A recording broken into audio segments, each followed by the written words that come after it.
Hey guys, Jake from 80/20 Media here. Today we're doing a video on performance modifications and upgrades for the 3.0 Duramax.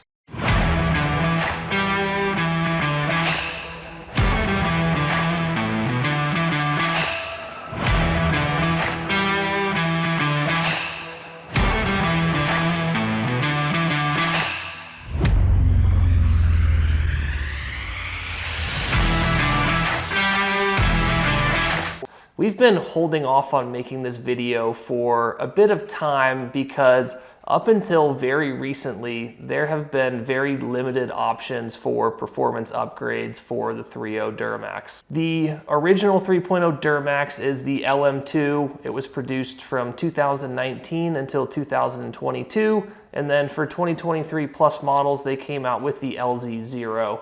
Now, before we get into this video, I will preface that the LZ0 has very limited aftermarket support right now. There might be some intercooler piping kits out there. There might be an intake as well. However, there are very few performance upgrades just because of how new the engine is and because it is different from the LM2. So from a tuning standpoint, the LZ0 is different from an LM2 and no solutions have come out for that yet. Now, when it comes to power and power capabilities of the LM2, it's really untested waters at this point. A stock LM2 is going to dyno about 250 wheel horsepower and about 400 wheel torque. However, no one has really pushed these things too far beyond that, just because up until really 2 to 3 months ago, there have not been any tuning solutions available for the LM2. So we're really just now starting to get to the point where some companies out there can start doing some more extensive testing and start pushing these engines to their limits. With that being said, none of the modifications on this list are going to be pushing any of the power limits of this engine. And so we don't really have any concerns with some of these basic modifications with respect to reliability or engine longevity or the internal components' ability to handle these power levels. So far, there's been one company who's been doing a ton of testing on these engines, and they have found out that it seems that the first limit or bottleneck on these engines is with the turbocharger. The turbocharger is relatively small, and so to start pushing higher horsepower levels, you're going to have to look towards turbocharger upgrades. They are in the process of making a kit for that, but it's still in development, so there's nothing available for that quite yet. So with that being said, let's go ahead and jump into the best modifications right now for the 3.0 Duramax. The first thing is going to be tuning. As I mentioned, there hasn't really been any tuning solution out there for these engines yet. There have been things like the Pedal Commander and the Pulsar LT that are really throttle sensitivity adjusters, and so they don't do a whole lot in terms of actually altering the ECU or changing engine parameters to produce more power. However, there are just now starting to be a couple companies out there that are offering tuning services for it. It does require an ECM unlock, and if you want to get transmission tuning, you have to get the TCM unlocked as well. And so both of those will need to be uninstalled from your truck and sent to a performance shop for them to go ahead and unlock it and provide the tuning for it. Because of this, tuning is pretty expensive. Right now, it's ranging anywhere from $1,500 on the low end if you already have all of the software and licenses, all the way up to $3,000 depending on the number of tunes that you want as well as the amount of hardware that you have to purchase. Power gains wise, the max capacity right now is about 50 wheel horsepower and 110 wheel torque on an aggressive tune.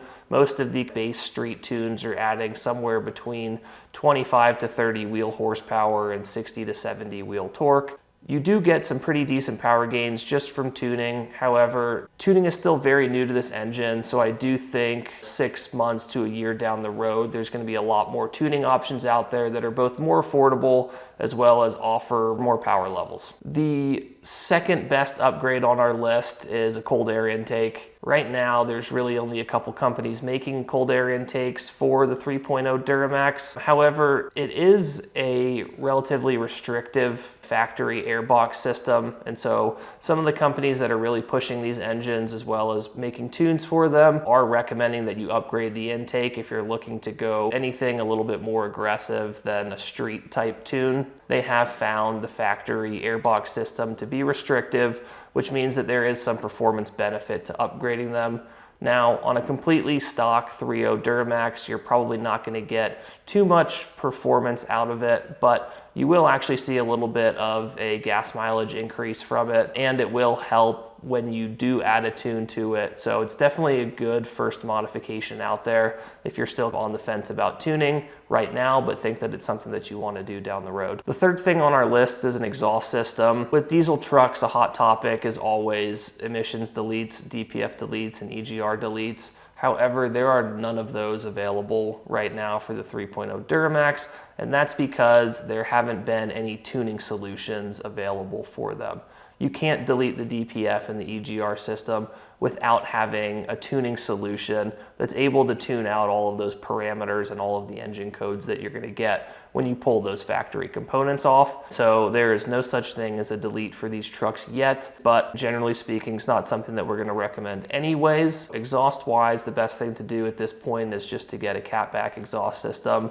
It's not going to do a whole lot in terms of horsepower. It might add 2 to 5 horsepower, but it'll provide some nice sound gains, and it will remove a little bit of restriction within the factory exhaust system and help reduce back pressure, which helps improve turbocharger efficiency, which is an important thing once you end up tuning this truck, since the turbocharger seems to be the first power limit that you're going to go ahead and reach. So reducing back pressure and allowing that to spin a little bit more freely is certainly helpful. Those are kind of the 3 best modifications at this point. We're going to go ahead and cover a couple other things here. One of them is the turbo resonator delete. From the turbocharger to the intercooler, there's a resonator pipe that's pretty big and bulky. It doesn't look too great in the engine bay, but it's not super restrictive from an airflow standpoint.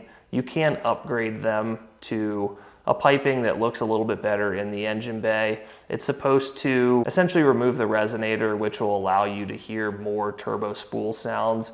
And some companies are claiming that there's some performance benefits to it as well. Everything that we've seen says that it doesn't really add that much sound, and there's definitely nothing noticeable in terms of performance increases, but the companies out there are claiming that there's a performance benefit to it. And so that's something that you can do to maybe open up the airflow a little bit more on these engines.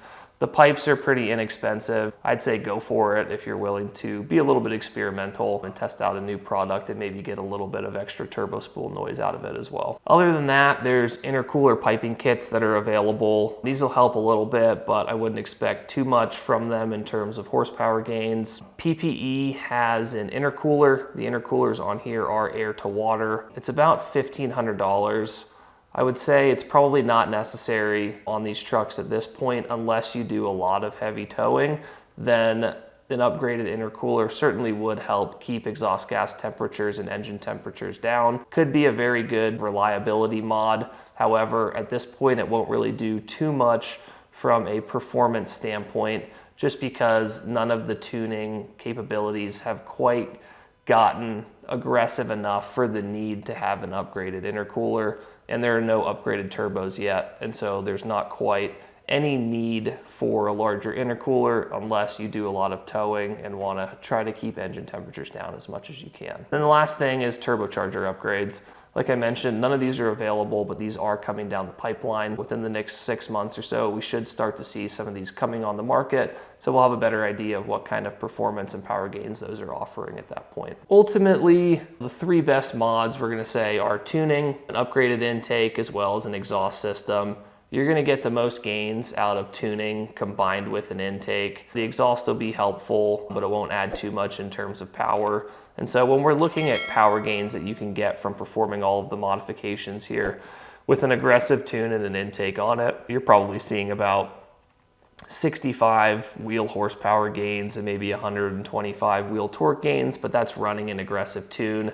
If you dial things down and run a more street-friendly tune, you're probably looking at about 40 to 50 wheel horsepower and 80 to 100 wheel torque with tuning and intake and an exhaust system. As mentioned, there's really nothing out there yet for the LZ0, but it's awesome news that we've been able to crack into the ECUs on these things, because that means now there's going to be a lot of companies that are playing around with them, testing them out, and finally bringing some performance aftermarket parts to the market. Hopefully we'll be able to do another video down the road and keep you guys updated on what's going on with the aftermarket support for the LM2 as well as the LZ0. We'll go ahead and keep you guys updated as more companies start producing performance parts for these engines. That covers it for our video on upgrades for the 3.0 Duramax. If you liked this video, please subscribe to the channel, hit the like button, and stay tuned for future GM content.